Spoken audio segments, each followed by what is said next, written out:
Sou a professora Cleane e vou lecionar a disciplina de Geografia para o quarto ano do Colégio Emaús. Pessoal, nesta aula eu vou fazer a correção das atividades que eu deixei na aula anterior. Na aula anterior, nós estudamos sobre fontes energéticas renováveis, especificamente energia solar e energia hídrica.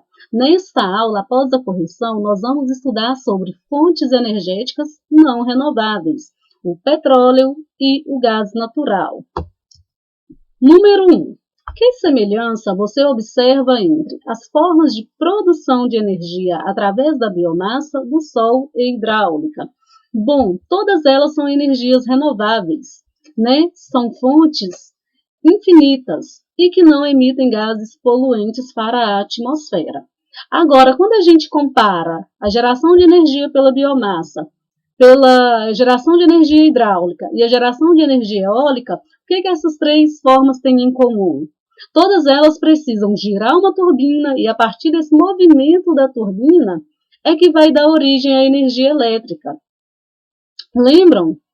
Na energia eólica, as pás precisam girar, que vai girar a turbina, que vai gerar energia através da energia mecânica.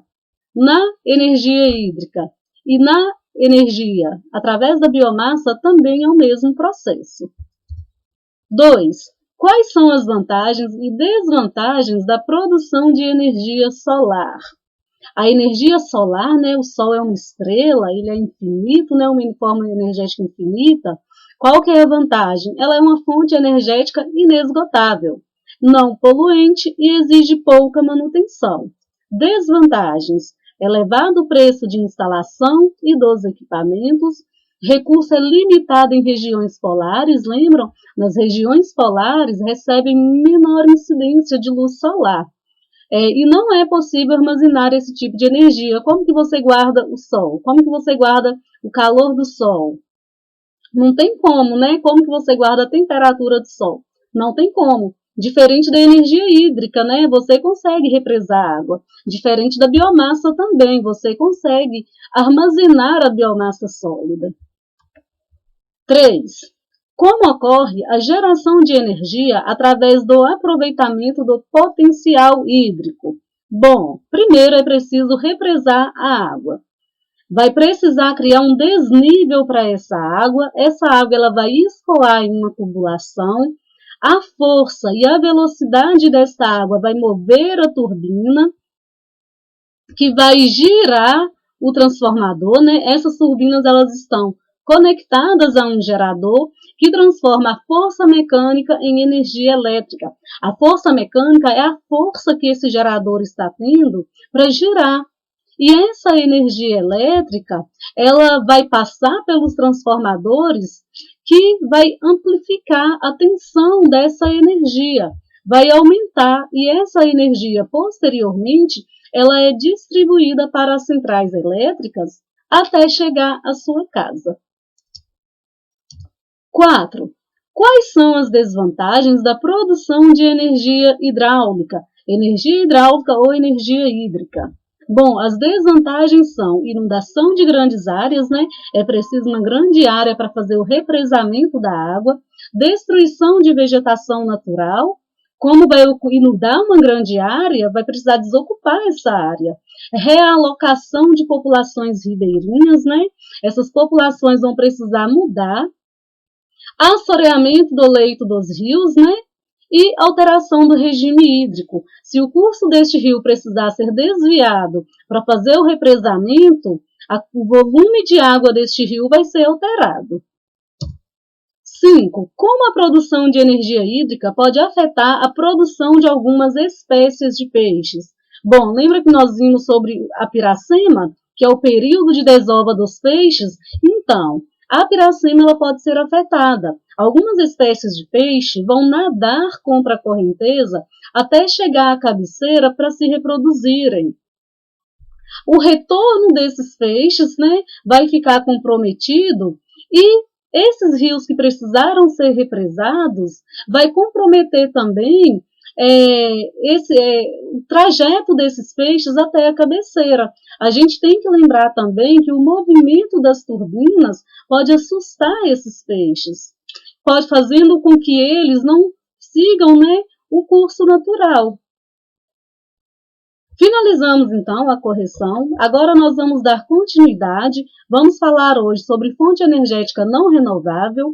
Lembrando que a fonte energética não renovável é aquela que não se renova na natureza. É aquela fonte energética que é limitada. Essas fontes energéticas que nós vamos estudar hoje são de origem fóssil, né? O que quer dizer isso? Foram fossilizadas. Vamos iniciar com o petróleo, e também são fontes energéticas consideradas sujas, ou seja, são fontes energéticas que emitem muitos gases poluentes na atmosfera.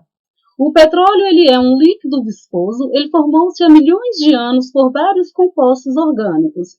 Ele pode ser encontrado em ambiente marinho, nas plataformas continentais, que inclusive é o local mais comum dele ser encontrado, e em terra também, armazenado nas rochas.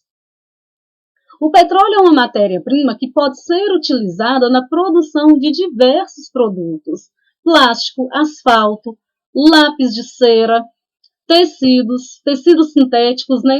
Gasolina, óleo diesel, produtos de limpeza, cosméticos, até alguns remédios também, gente, levam derivados de petróleo.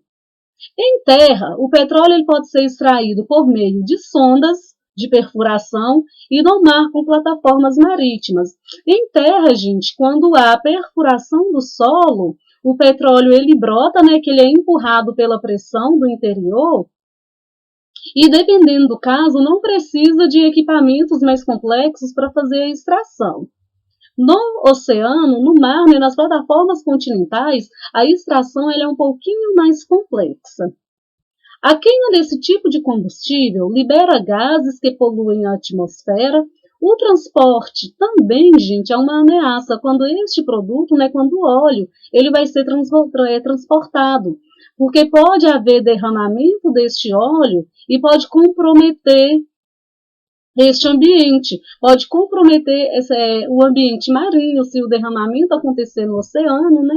E pode comprometer várias espécies, inclusive pode comprometer também este recurso hídrico, né?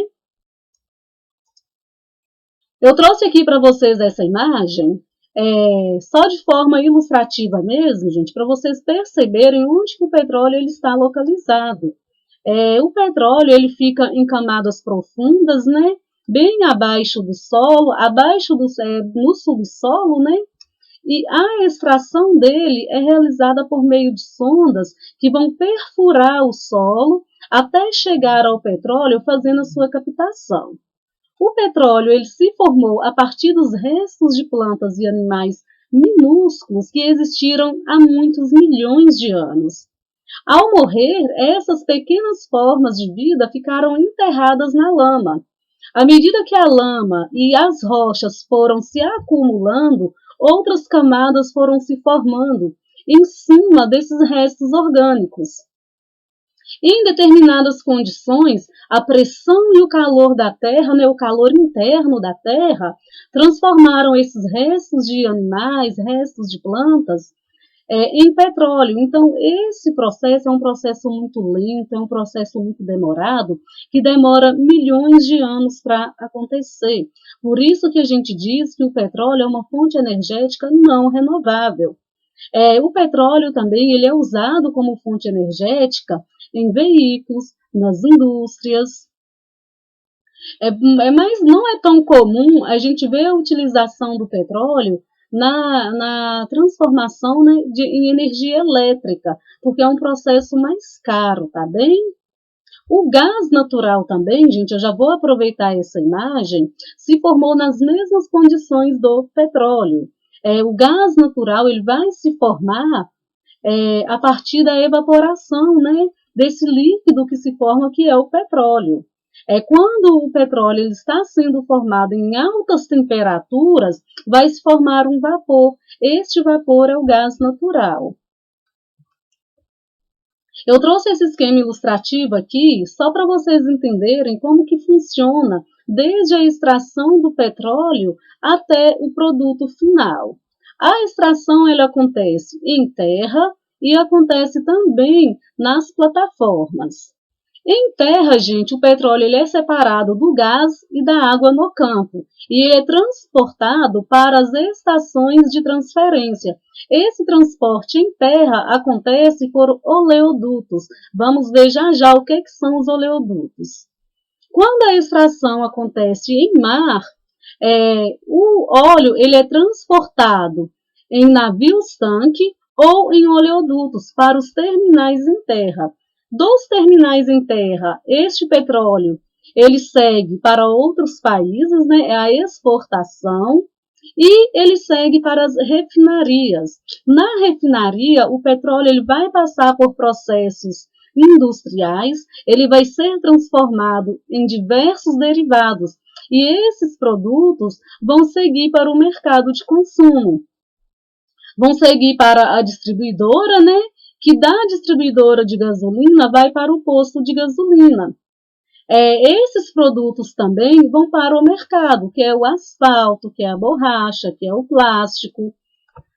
Nas estações de transferência, que é o petróleo que sai da extração terrestre, o petróleo ele vai para os terminais marítimos.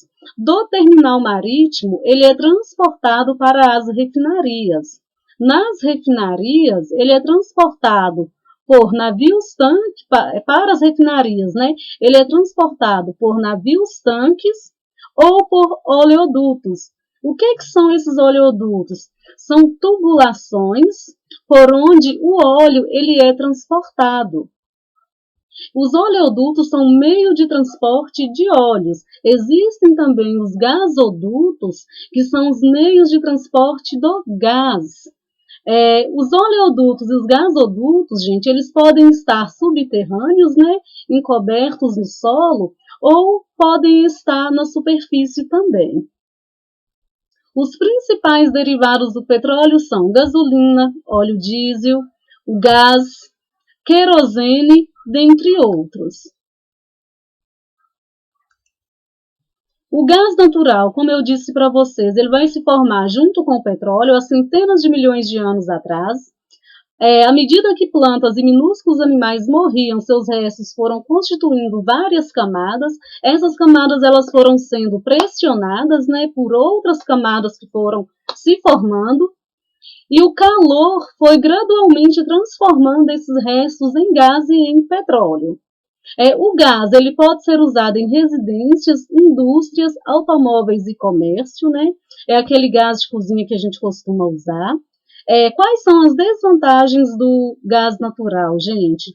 Ele é uma fonte energética não renovável também, de origem fóssil, emite poluentes para a atmosfera e apresenta risco de asfixia. O que é isso? É dificuldade de respirar quando há a inalação deste gás.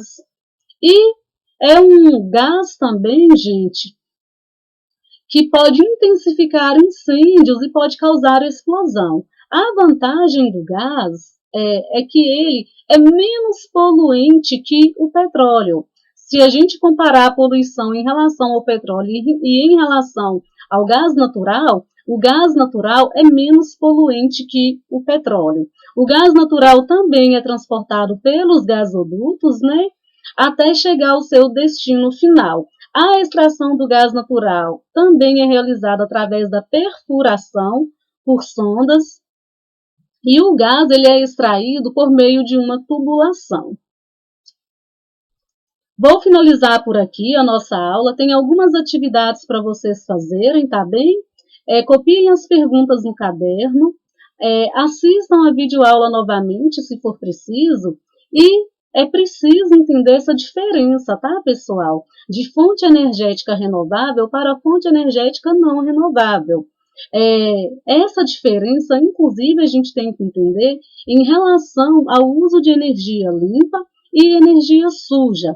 Então, energia limpa são aquelas fontes energéticas que não emitem gases poluentes na atmosfera, que não poluem a atmosfera, e fontes energéticas sujas, né, são aquelas energias que emitem poluentes na atmosfera. Claro que quando a gente fala sobre impactos ambientais, nós vamos perceber que mesmo as fontes energéticas renováveis causam algum tipo de impacto ambiental, cada uma à sua maneira. Vou finalizar por aqui. Na próxima aula nós vamos estudar as fontes energéticas não renováveis, o carvão mineral e o urânio. Bons estudos para vocês, até a próxima aula e lembrem-se, juntos no caminho certo.